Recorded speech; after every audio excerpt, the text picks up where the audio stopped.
Hi guys, how you doing? Senior Gaming here and I'm bringing you Devil Hunter with 10 tips for beginners. Bear in mind this very guide is going to be all around a gun build, as this is the most powerful build in a game. Therefore, if you go and follow these very steps, this should take you places in no time. So we're gonna kick off here with number 1, and this is to summon a weapon itself. So basically every single day, if you tap on a summon itself, you'll have a choice of summoning a few different types of items. So you'll be able to summon weapon itself, ring and necklace, and obviously relics and cards. So I want you to focus on a long range weapon first, and obviously spend all the amount of crystals until you get yourself to a first triple S. Bear in mind, you will be able to summon enough weapon on the lower tiers, then when finally you manage to get 4 out of 4 in any of these double S, then you will be able to promote, and that will give you one of the random triple S long range weapon. Once you've got that, then you can only then focus on a melee weapon as well as a ring and necklace. Tip number 2 is to boost your hunter rank in a particular order. So if I'm gonna tap on the rank itself, obviously every single day by grinding dungeon you're gonna start getting this very resource, and I want you to prioritize increase attack. Then as a secondary you want to increase shooting power, and this is obviously again a gun build. Then you want to go with increased critical damage, and only then skill power as well as magic card power. And then finally after that, as you see, the next one on my list is to increase a melee attack power, and then finally HP and HP regen. So that's tip number 2. Tip number 3 is gonna be then to start spending further crystals onto a relics itself. So again, you'll be spending tons and tons of crystals in here, and then once you do so, if we tap on the relics, you want to get them roughly on a level 100 plus. This will start giving you a good sophisticated boosters to pretty much everything you'll be doing in this game, from movement speed all the way to additional attack, gold gain, etc.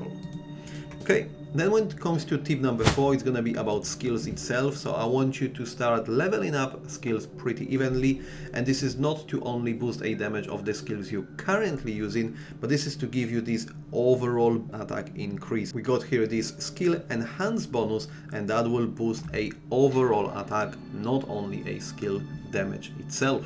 Then tip number 5 is to start upgrading your gear, and again in the first order you want to start upgrading your guns, and basically depending where currently you are in a game, you do not need to hesitate and you can keep upgrading this very weapon, despite this is being D, C, B and all the way up, as basically increasing a level of this particular weapon, you will be upgrading the own effect itself. And obviously, as you see, I have managed to invest quite heavily. I got pretty much all the lower tiers upgrade now and max out, and this allows me to obviously boost massively this own effect. End of the day, doesn't matter what weapon you'll be using, if you have these other weapons upgraded in the background, this will boost your overall damage output. Okay. Tip number 6 is gonna be in a shop itself. Obviously anything you are able to grab for free, then do it by all means. And then when it comes to a red orb exchange, you want to definitely invest into this rune dust. Despite if you're just starting with runes or not, you will need tons and tons of this very resource, so you want to focus on that. And also if we go into a commodity shop, if you got excess of crystals later on, you can also spend crystals and get even more of dust on a daily basis. Okay, then we're going into tip number 7, and that's options on your guns itself. So if I tap on to current one I'm grinding with, the top 3 options that definitely you want to go by default is going to be attack speed, shooting power and a reload speed. The 4th one can be accuracy, can be something else depending obviously what you're going to roll and how much resource you've got, but the top 3, it should be a no-brainer. This is obviously what will increase your overall damage output when it comes to this gun build. Okay. So then tip number 8, and this is what you currently see on the screen, whilst you in your grinding mode, you do not want to have activated magic cards as well as skills, as this will only slow down your grinding element.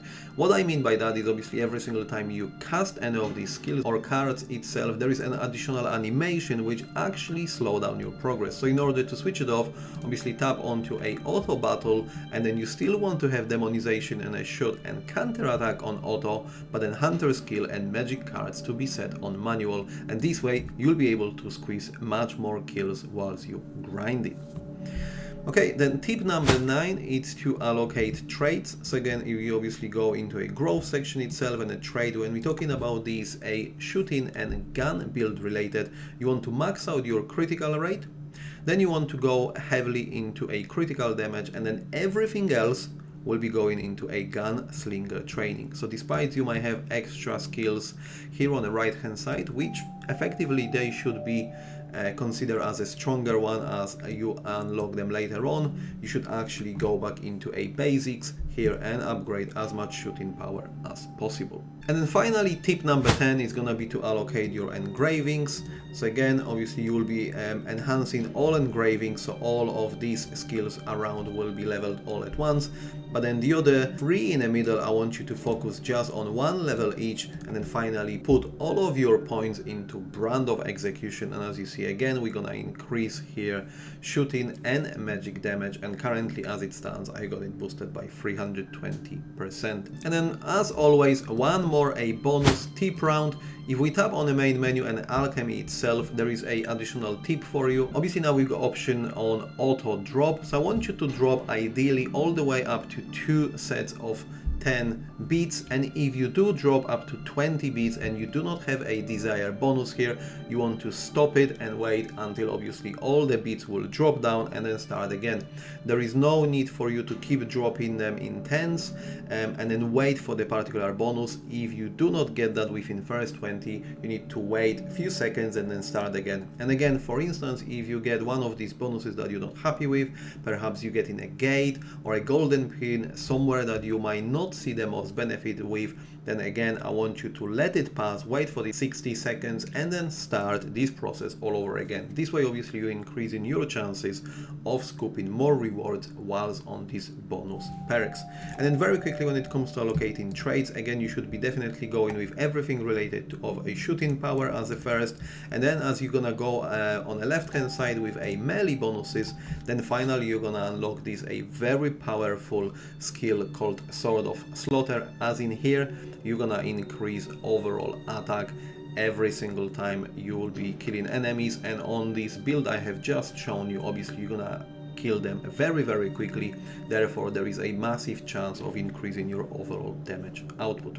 So that will be it, guys, when it comes to this beginner's guide. Obviously there is so much more happening in this game itself, but if you go and follow this 10 plus this additional bonus tip, then you should definitely progress very quickly within the ranks. Thank you very much, guys, for watching, and as always, I'll see you next time.